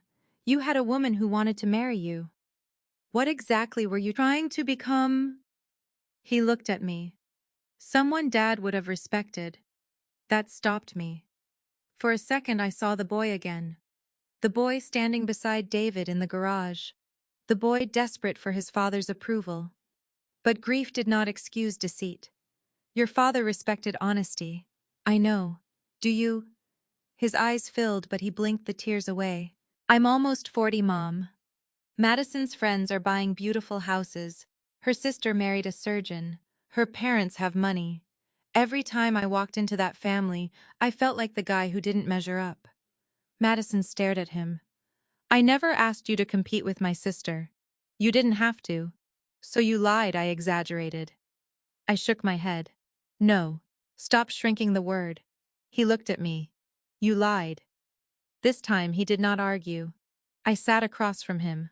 The $72,000. My house. The inheritance. How much of this did you actually believe belonged to you? His face tightened. Then he said the sentence that would stay with me longer than Madison's video ever did. You're going to leave it to me someday anyway. I felt suddenly very old. Not physically. Emotionally. As though my own son had already moved me from the category of person into the category of future estate. I spoke quietly. Someday is not today. He looked at me. And inheritance is not ownership. No one spoke. I continued. This house is where I live. My savings pay for the years I still intend to have.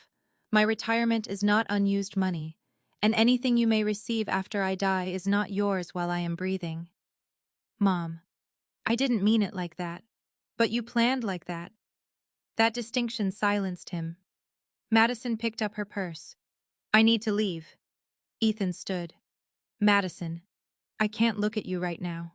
She turned toward me. Her eyes were wet. I'm sorry about the video. I said nothing. Not because I would never forgive her. Because an apology made in shock is not the same as accountability. She walked out. Ethan remained. For a moment neither of us moved. Then I handed him the printed message containing his promise. You owe me $72,000. He stared at it. And you will not receive $200,000 from this house. His face went pale. Mom, you don't understand. I understand perfectly. No, you don't. His voice cracked. We already put money down. I froze. What money? He looked toward the door Madison had just closed. A deposit. How much? He swallowed. Enough that losing it would hurt. Something in his expression told me the truth was worse than that. How much, Ethan? He didn't answer immediately. And that was when I realized his deception had already moved beyond promises and paperwork. My son had committed real money to a house he could not afford. Money he expected me to replace. How much did you put down? Ethan remained standing beside my kitchen table. His eyes were fixed on the printed message where he had promised to repay me. Ethan. $47,000. I stared at him. $47,000. It wasn't all mine. What does that mean? Madison contributed some. How much? About 18. I did the calculation. So you put in $29,000. He nodded. On a house you weren't approved to buy. We thought financing would work. No. You thought I would make financing work. His jaw tightened. That isn't exactly what happened. I was suddenly exhausted by that phrase. Not exactly. Different understanding. Eventually. Family assets. Every dishonest decision seemed to come wrapped in language designed to make it smaller. Then explain exactly what happened. He sat down again. The seller had multiple interested buyers. We wanted them to take us seriously. So you offered $47,000. It was earnest money and additional deposit funds. Is it refundable? He looked away. Some of it. How much could you lose? I don't know yet. That means you know and don't want to tell me. Mom, please. No. You wanted to make adult financial decisions. We're having an adult financial conversation. He rubbed his forehead. If financing falls apart under certain conditions, we could lose a significant portion. How significant? Potentially $30,000. I leaned back. $30,000. On top of $72,000 he owed me. All because Mun wanted a house that made him look like a man with far more money than he actually possessed. What do you want from me now? He didn't answer. I knew before he spoke. Could you reconsider helping with the down payment? There it was. Even after everything. I almost admired the nerve. You're asking me for more money tonight. I'm asking you to look at the situation realistically. Realistically, if the deal collapses, we lose money. My credit could take a hit. Madison is furious. Her parents are going to find out. I stared at him. Which one frightens you most? That's not fair. Your wife, your credit. Or her parents discovering that the successful independent man they admired was using his mother's retirement savings. His face reddened. I made mistakes. Mistakes are forgetting an appointment. You constructed an entire financial reality around money you didn't own. He stood again. I said I made mistakes and I heard you. Then help me fix them. The words came so naturally that I almost missed their importance. Help me fix them. That had been our pattern. When Ethan was 23 and ran up credit card debt after moving into his first apartment, David and I helped him consolidate it. When he was 28 and bought a truck he couldn't comfortably afford, I loaned him money after he fell behind. When he was 34 and changed jobs, I covered 2 months of expenses while he waited for his new benefits and commissions. Each event had seemed reasonable by itself. Family helps family. But standing in my kitchen, I finally saw the pattern from a distance. Every time Ethan created a financial emergency, someone softened the landing. Often that someone was me. No. He blinked. What? I'm not giving you more money. Mom, just listen. I listened for 4 months. You don't understand what happens if this falls apart. I understand exactly what happens. You could prevent it. That sentence nearly pulled me back into the old pattern. You could prevent it. Of course I could. I could sell investments. I could draw from savings. I could even consider borrowing against my mortgage-free home. I could make the crisis disappear. And Ethan would learn exactly what he had learned every previous time. If the consequences became painful enough, his mother would absorb them. I shook my head. No. His face changed. Not anger this time. Fear. Madison might leave. My heart softened despite everything. I'm sorry. You're sorry. Yes. That's it. What do you want me to do? Buy your marriage. That isn't what I'm asking. It's very close. He looked toward the door. She thinks I'm someone I'm not. Then perhaps the solution is to stop pretending. He said nothing. Tell her the truth. She knows now. No, she knows pieces. Tell her all of it. He looked at me. What does that fix? Maybe nothing. He laughed bitterly. Great advice. It isn't supposed to fix everything. That was another lesson I had learned too late. Truth does not guarantee a comfortable outcome. It only gives you a real one. Ethan left shortly afterward. He did not hug me. For the first time in years, he walked out of my house feeling like a stranger. The following morning, Linda Parker called. I considered letting it go to voicemail. Instead, I answered, Kristin. Her voice sounded strained. Hello, Linda. I don't know how to ask this. Then ask directly. Did you give Ethan $72,000 for the wedding? I loaned him $72,000. Silence. He told us he paid those expenses himself. I know. And the house. What about it? Charles says Ethan told him there would be several $100,000 from family assets. My house is not Ethan's asset. Another silence. Oh. That single word contained humiliation, anger, and understanding. I'm sorry, Linda said. So am I. She did not defend her daughter. I did not defend my son. For once, two mothers simply sat with the consequences of what their children had done. Over the next week, the house purchase began unraveling. The lender would not approve the financing Ethan needed. The expected family contribution did not exist. The seller refused to extend certain deadlines without additional guarantees. Ethan called me twice. The first time I didn't answer. The second time I did. Mom, we're going to lose the deposit. I'm sorry. If you loaned us even $100,000, we could restructure. No, I would pay you back. The irony was so painful I closed my eyes. You already owe me 72. I know. Then start there. He hung up. 3 days later, Rebecca called. The transaction appears to be collapsing. I sat on my screened porch. Will they lose everything? Not everything, but enough to hurt. I looked toward the yard where Ethan once played baseball with David. I expected to feel satisfaction. I didn't. There was no victory in watching your child suffer consequences you wished he had been wise enough to avoid. But there was something else. Relief. For the first time, the consequence belonged to Ethan. I wasn't rushing toward it with my checkbook.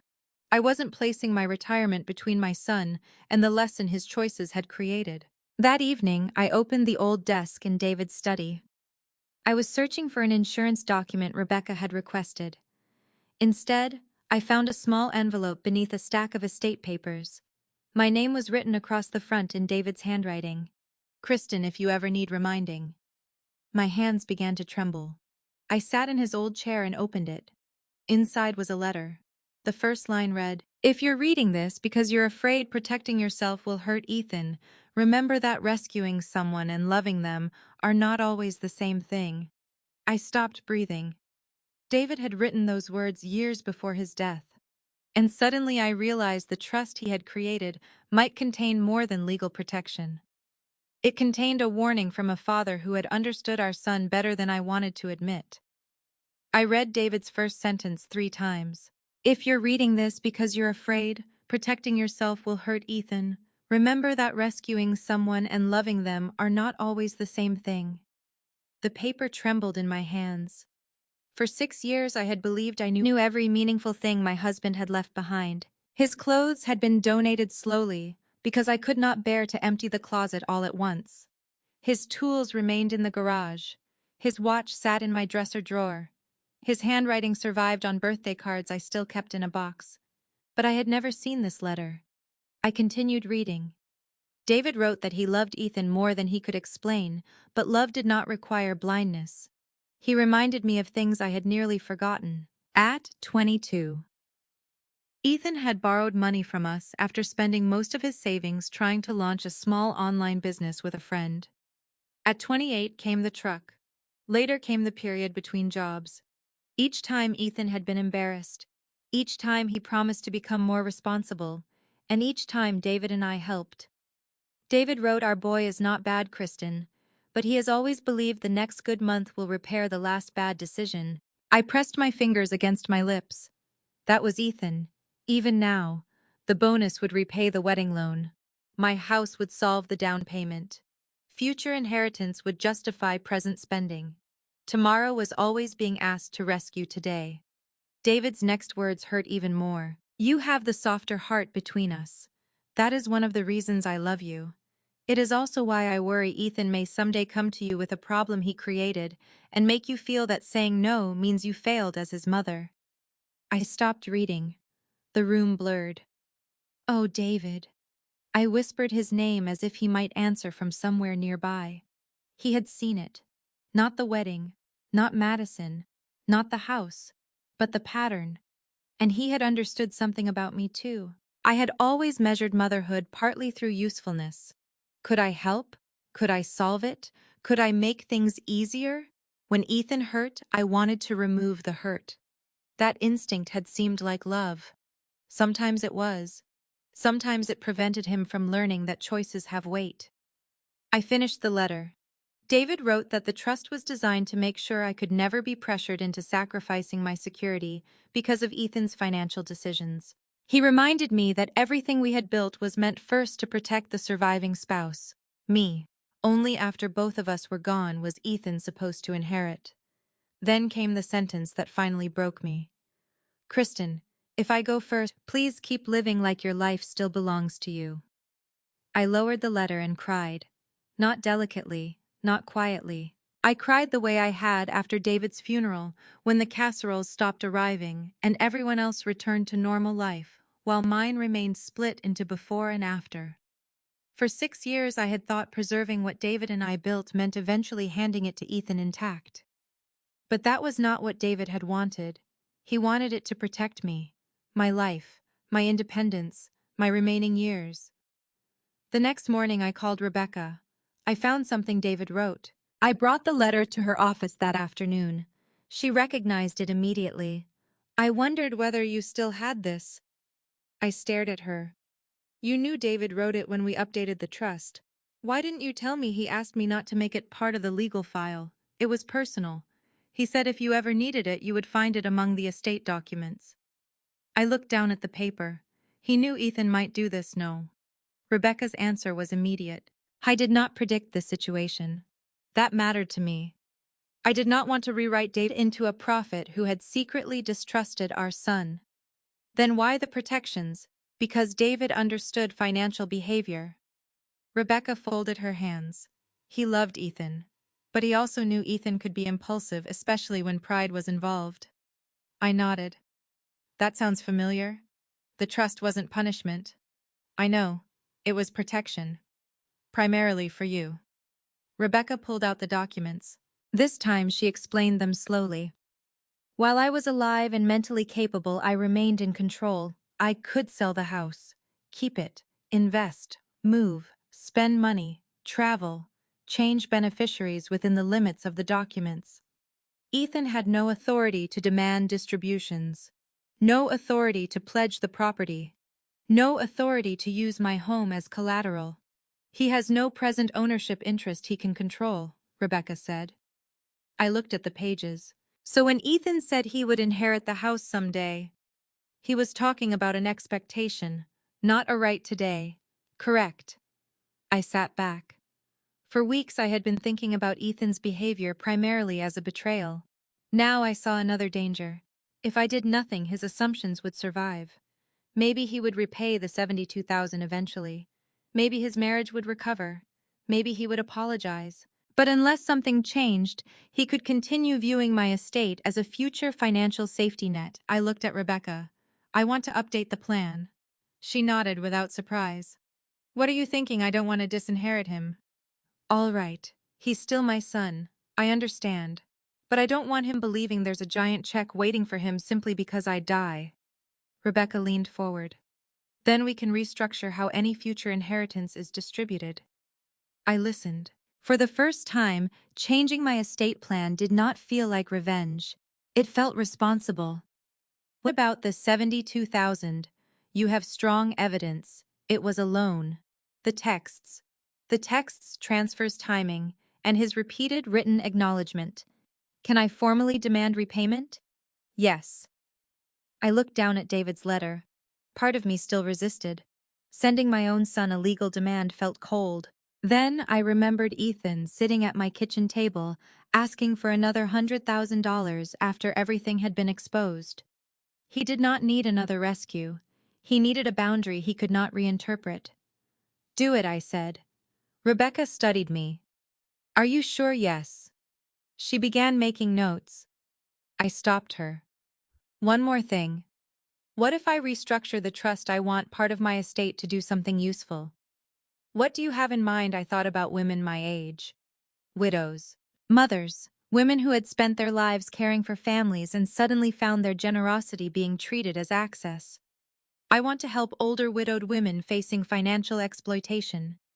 Rebecca smiled gently. David would like that. I looked at his letter. I think he would. When I returned home, I sat on the screened porch until sunset. For the first time since Madison's video, my house did not feel like something under threat. It felt like home again. I thought about David's final instruction. Keep living like your life still belongs to you. I said the words aloud. My life still belongs to me.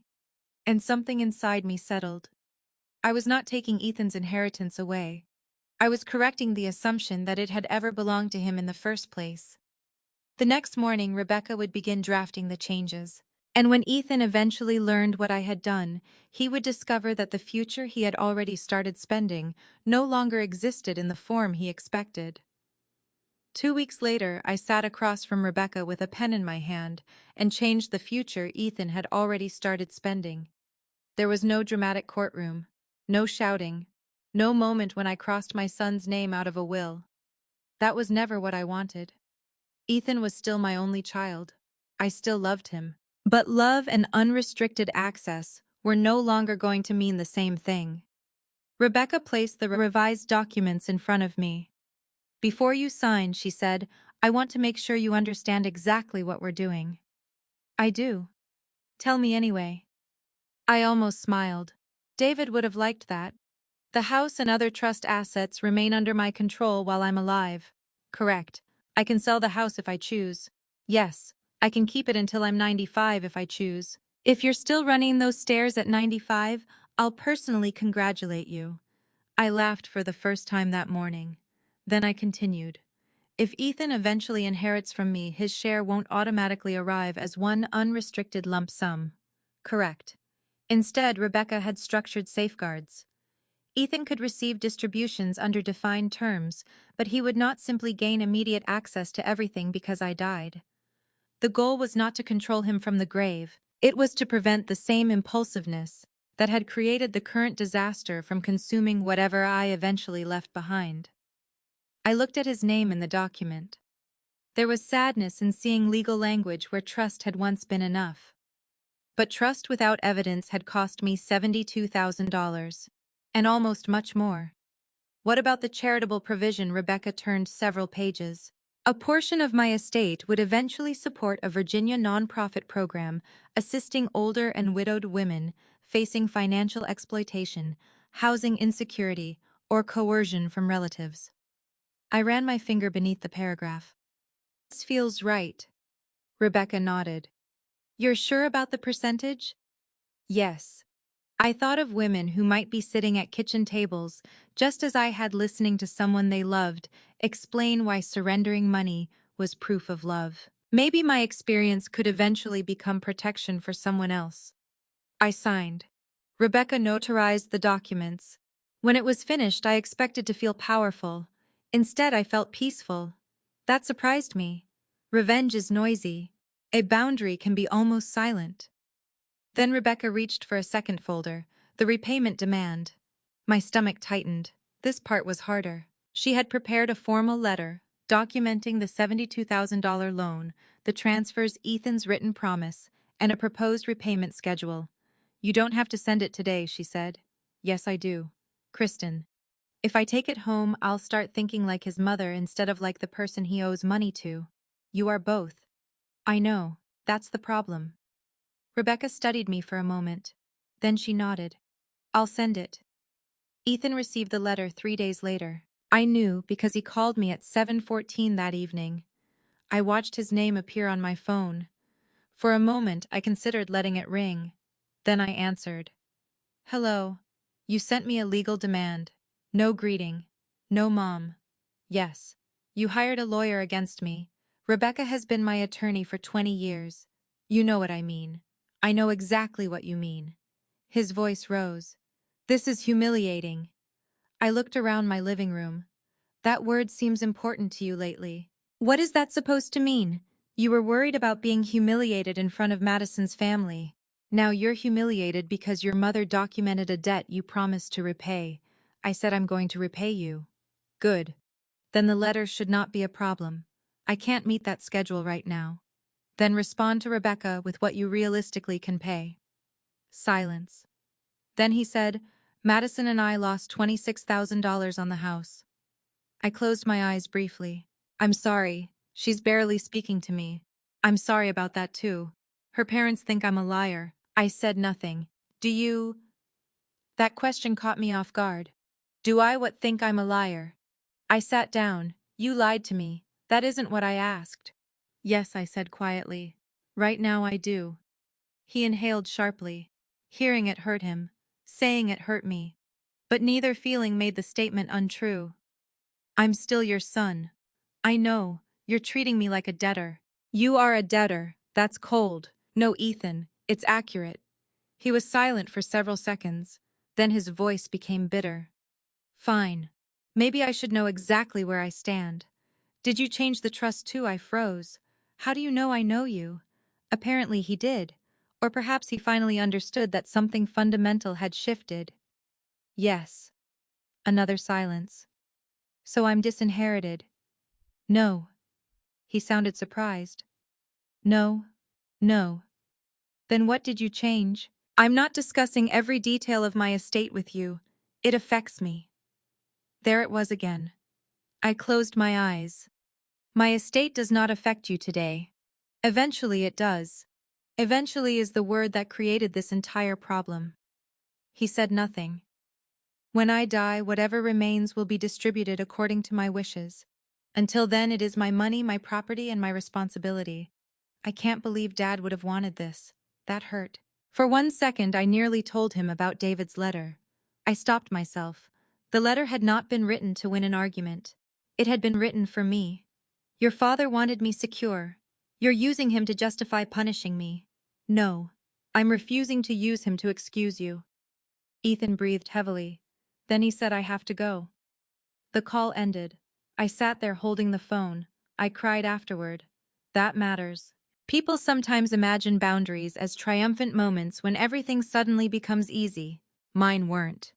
I cried because I missed my son even while he was alive. I cried because I wanted the old Ethan back. And I cried because part of me understood that the old relationship had contained problems I had simply been unwilling to see. 3 weeks passed. Then Rebecca called. Ethan responded. My heart jumped. Through a lawyer, no. What did he say? He proposed a repayment schedule. I sat straighter. How much? $500 a month, initially increasing when his finances stabilize. It would take years at that rate. But something about it mattered. He agreed, it's a loan, yes. In writing, yes. I closed my eyes. For the first time, Ethan had stopped arguing about what the $72,000 was. It was debt, his responsibility. Accept it, I said. Rebecca paused. You're comfortable with that, no? She laughed softly. That wasn't what I asked. I smiled. Accept it.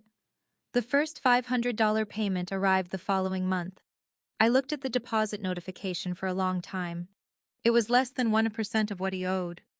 But it was the first money Ethan had returned without asking me for something in the same conversation. I transferred it into savings. Then I closed the banking app. The $72,000 would take time. So would trust. And I was beginning to understand that neither should be restored simply because Ethan wanted the discomfort to end. He had spent months building an illusion. Now he would have to build something else. A record of keeping his word, one payment at a time. 5 months passed before Ethan came to my house alone. By then, the $500 payments had arrived regularly. Every month, usually on the 3rd or 4th, my phone would show the same notification. Payment received. At first, I checked immediately. Later, I stopped waiting for it. That change mattered more than I expected. For years, so much of my emotional life had revolved around Ethan. Was he happy? Was he financially stable? Was his marriage healthy? Did he need anything? After everything that happened, I began rebuilding routines that belonged only to me. I joined a Saturday gardening group. I took a 3-day trip to Charlottesville with 2 women I had known since my medical office days. I replaced the worn furniture on my screened porch. And I kept my house. The stairs did not defeat me. The yard did not swallow me alive. I was doing just fine. Ethan and I spoke occasionally. Birthdays. A brief Thanksgiving call. A few practical conversations. But something essential remained missing. Trust does not return simply because people stop arguing. Then one rainy Thursday evening in March, someone knocked on my door. I looked through the window. Ethan. He stood beneath the porch light holding an envelope. I opened the door. Hi. Hi, Mom. There was no attempt to use the old key. For some reason I noticed that. Can I come in? I stepped aside. He entered and wiped his shoes on the mat the way I had taught him when he was 6. You want coffee? No thanks. Tea. I'm okay. We sat in the living room. Ethan looked different. Not dramatically. But the polished confidence I had seen around the wedding was gone. He looked tired. Human. How's Madison? I asked. Better. And the 2 of you? He considered the question. Working on it. I nodded. We started counseling. I'm glad. It wasn't optional from her perspective. I almost smiled. Sometimes the things we need most don't feel optional. He looked down. Her parents know everything. I assumed they did. Charles didn't speak to me for almost 2 months. That must have been difficult. I deserved it. I said nothing. That was new. The old Ethan would have explained why someone else's reaction was excessive. This Ethan let the sentence stand. He handed me the envelope. "What is this, a payment? You already paid this month." "I know." I opened it. Inside was a check for $1,000. I looked at him. "Where did this come from?" "I sold the motorcycle." I blinked. The motorcycle had been his pride for years. "You loved that thing. I loved having it." "That sounds like the same thing." "Not anymore." He leaned back. "We've been cutting expenses. Because of the house deposit. Because of everything." He told me they had canceled several memberships. They sold some expensive furniture they had purchased on credit before the wedding. Madison returned a designer handbag. Ethan began taking occasional consulting projects in addition to his regular job. "We're trying to clean up the mess." I placed the check on the table. "I'm glad." He looked at it. "I know $1,000 isn't much compared to what I owe. It's twice your normal payment." "That isn't what I mean." I waited. He rubbed his hands together. "I've been trying to figure out what to say to you for months. You don't have to say anything tonight." "Yes, I do." His voice was quiet.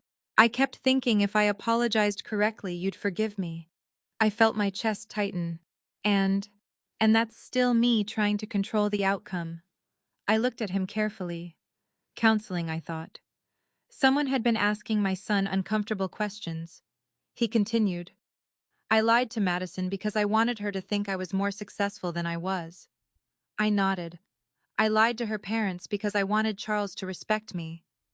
Another pause. "And I lied to you because I knew you were the one person I could probably convince to save me." That one hurt. He saw it. "I'm sorry." I looked toward the window. Rain ran down the glass. "I thought helping you meant I was being a good mother." "You were. Not always." He looked surprised. "I helped you avoid consequences too many times. That wasn't your responsibility." "No. But it was my choice." For months I had needed Ethan to accept responsibility. Now I realized I had some of my own. Not for his lies. Those belonged entirely to him. But for a family pattern in which I repeatedly made his financial problems less painful. He took a breath. "There's something worse I need to admit." I waited. He looked directly at me. "I had started thinking of your money as mine." The honesty of it shocked me. "Not literally," he added quickly. "I knew legally it was yours." "Then what do you mean I mean in my head?" He struggled for the words. "When I thought about retirement houses, what Madison and I could eventually afford, I included what I thought I'd inherit." I said nothing. "And every time you spent money on yourself, some part of me noticed." My stomach tightened. Noticed. He looked ashamed. "The Charlottesville trip. The new porch furniture. Even when you talked about maybe replacing your car." I stared at him. "You resented me spending my own money." "I didn't think of it as resentment." "What did you think it was?" He gave a sad laugh. "Concern." The word sounded familiar. Concern about my house. Concern about maintenance. Concern about downsizing. Concern had been greed wearing respectable clothing. Ethan wiped his palms against his pants. "I realized something in counseling." "What?" He swallowed. "I treated your future death like part of my financial plan." The sentence landed harder than anything he had said that evening. His eyes filled. "That's horrible." "Yes," I whispered. "I know. For once I did not protect him from the truth." He continued. "You were alive and I was already calculating what would happen when you weren't." I felt tears forming. "I don't know when I became that person. Probably slowly." He nodded. "Probably." For a while neither of us spoke. Then he said, "I don't expect you to trust me again." "That's not true." He looked up. "What?" "I think you do want me to trust you again." "I do. But wanting it and expecting it are different." He nodded. "I understand. Trust isn't restored because you confess." "I know. Or because you bring me a check." "I know.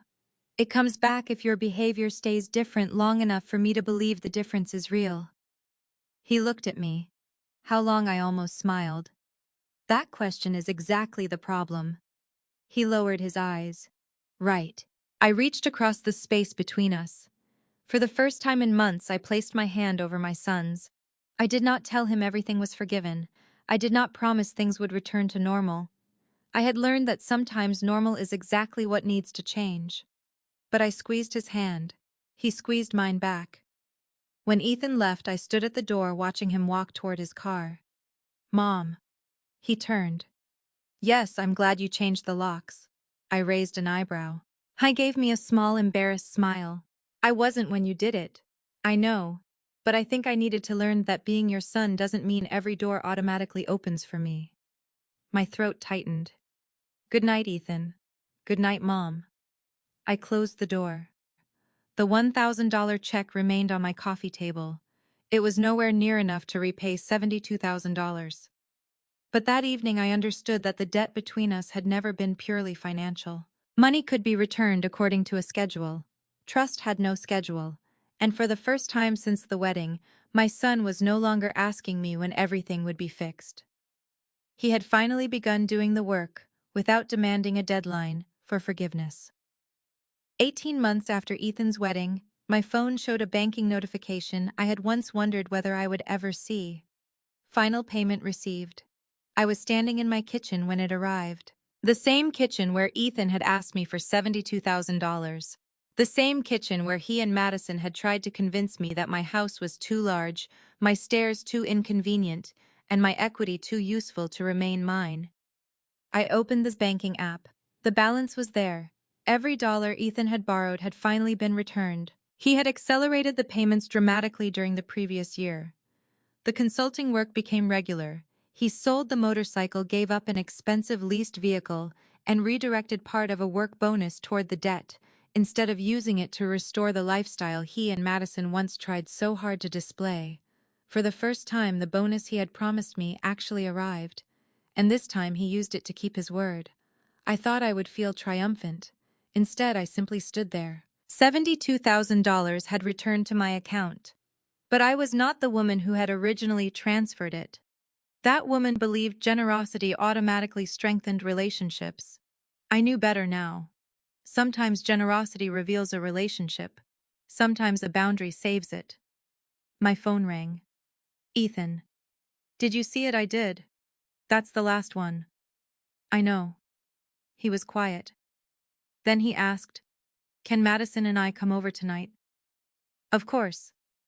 They arrived shortly after 6. Madison carried flowers. Not an extravagant arrangement like the ones at the wedding. Just a simple bunch of white tulips. These are for you. They're beautiful. She smiled nervously. I remembered you said once that tulips were your favorite. They are. I put them in a vase. We sat in the living room. Ethan looked healthier than he had 5 months earlier. Not richer. Healthier. There was a difference. Madison seemed different too. The polished confidence had softened. She and I had spoken several times during the previous year, but we had never truly discussed the video. That evening she did. I owe you an apology that I should have given you properly a long time ago. I waited. The Instagram story. I remember. Her face reddened. I was cruel. I appreciated that she did not call it a joke. I knew you believed the money was a loan, she continued. I thought Ethan had explained that you were confused about what you'd offered. She glanced at him. That doesn't excuse what I said. No. I treated your generosity like something ridiculous. Like you were some older woman who didn't understand what was happening with her own money. Her eyes filled. And then I found out I was the one who didn't understand. I said nothing. I'm sorry, Kristin. I believed her. That did not erase what happened. But forgiveness and erasure are different things. I accept your apology. Her shoulders dropped. Thank you. Ethan looked toward the vase. Then he reached into his pocket and placed something on the coffee table. His old key. The one that no longer opened my house. I found it in a drawer. I picked it up. For a moment I saw him at 7, coming home after football practice. At 22, bringing laundry because his apartment machine was broken. At 39, standing on my porch discovering the lock had changed. You can throw it away, he said. I closed my fingers around it. I think I'll keep it. He looked surprised. Why to remember that doors can stay closed without love disappearing? Madison smiled faintly. Ethan nodded. I understand. We ate dinner together. Nothing dramatic happened. Nobody shouted. Nobody cried. We talked about ordinary things. Madison's work, my gardening group, Ethan's consulting clients. They were still living in the modest townhouse they had rented before the wedding. At one point, Ethan mentioned that they had begun saving for another house. A realistic one, Madison added. I laughed. That sounds promising. We're not counting anyone else's money this time, Ethan said. The joke could have been uncomfortable. Instead, it felt honest. After dinner, Madison helped me clear the table. Ethan carried the dishes. I watched him standing at the sink and thought about how badly I had once wanted to restore everything to what it had been. Now I was grateful we hadn't. The old relationship had allowed too much assumption. This one required respect. Before they left, Ethan handed me a folded piece of paper. What's this A receipt? For what, the final payment? I have banking records. I know. I unfolded it. At the bottom beneath the payment information, Ethan had written paid in full. Thank you for making me pay it back. My eyes burned. I looked at him. That's an unusual thank you. I mean it. He put his hands into his pockets. If you had given me the money for that house, I would have learned nothing. You might have learned how expensive property taxes are. He laughed. Then his expression became serious. I would have kept believing that every bad decision could be solved with whatever you had. I folded the paper carefully. I'm glad you understand. I do now. I looked at the receipt. You know something, what? The $72,000 was never the most valuable thing you owed me. His face changed. He knew. But he asked anyway. What was I? Looked directly at him. My trust. He lowered his eyes. I know. For a moment, neither of us spoke. Then he said, I'm still working on that repayment. Good. How much longer? I smiled. He caught himself. Right. No deadline. No deadline. He hugged me. Not the desperate hug he had given me when I first agreed to the loan. Not the distracted hug from his wedding. This one felt different. Nothing was being requested. I love you, Mom. I love you too. After they drove away, I stepped onto my screened porch. The evening was warm. My maple trees moved gently in the breeze. I thought about selling the house someday. Maybe I would. Maybe I wouldn't. The important thing was that the decision would be mine. I still had David's letter. I still had the revised trust. And I still had plans. Trips I wanted to take. Books I wanted to read. People I wanted to help. Years I intended to live without apologizing for using the life and security David and I had built. Ethan would inherit whatever I chose to leave behind when the proper time came. But he no longer waited for that inheritance. He was finally building a life based on what belonged to him. And I was finally doing the same. The greatest lesson I learned was simple. Love is not measured by how much of yourself you surrender. Sometimes the most loving word a mother can say is yes. And sometimes the word that saves both mother and child is no. Ketuk Fan 15. There was a time when I believed being a good mother meant making my child's road easier whenever I had the power to do so. But life taught me something far more complicated. If we remove every consequence from the people we love, we may also remove their opportunity to grow. Money can make that mistake especially dangerous. A parent's savings are not unused family funds. A mortgage-free home is not an inheritance waiting to be collected. Retirement security is not selfishness. And growing older does not make your property, your decisions, or your future less deserving of respect. What hurt me most was never the $72,000. It was discovering that Ethan had begun planning around a world in which I was no longer there while I was still very much alive. But I learned something about forgiveness too. Forgiveness does not require pretending betrayal never happened. It does not require restoring unlimited access. And it does not mean protecting someone from the consequences of what they chose. Sometimes forgiveness means leaving the door open while changing the lock. Ethan and I did not return to our old relationship. We built a better one. He learned that love does not guarantee rescue. I learned that boundaries do not cancel love. And both of us learned that trust is different from money. Money can be repaid in installments until a balance reaches zero. Trust returns through hundreds of smaller decisions. Honesty when lying would be easier responsibility, when excuses are available, and respect when entitlement once seemed natural. If you have ever had someone you love mistake your kindness for permission, I would love to hear your thoughts. Would you have demanded the money back? Would you have changed the trust? Could you forgive Ethan and Madison after what they did? Share your perspective in the comments and tell me where you're watching from. If this story reminded you that protecting your dignity is not the same as abandoning your family, please like the video and subscribe for more stories about family consequences, forgiveness, and finding the courage to choose yourself when it matters most. Sometimes the hardest lesson in life is learning that loving someone does not mean protecting them from every consequence. Kristin believed she was helping her son when she loaned him $72,000 for his wedding. She trusted his promise, ignored the warning signs, and convinced herself that family should always help family.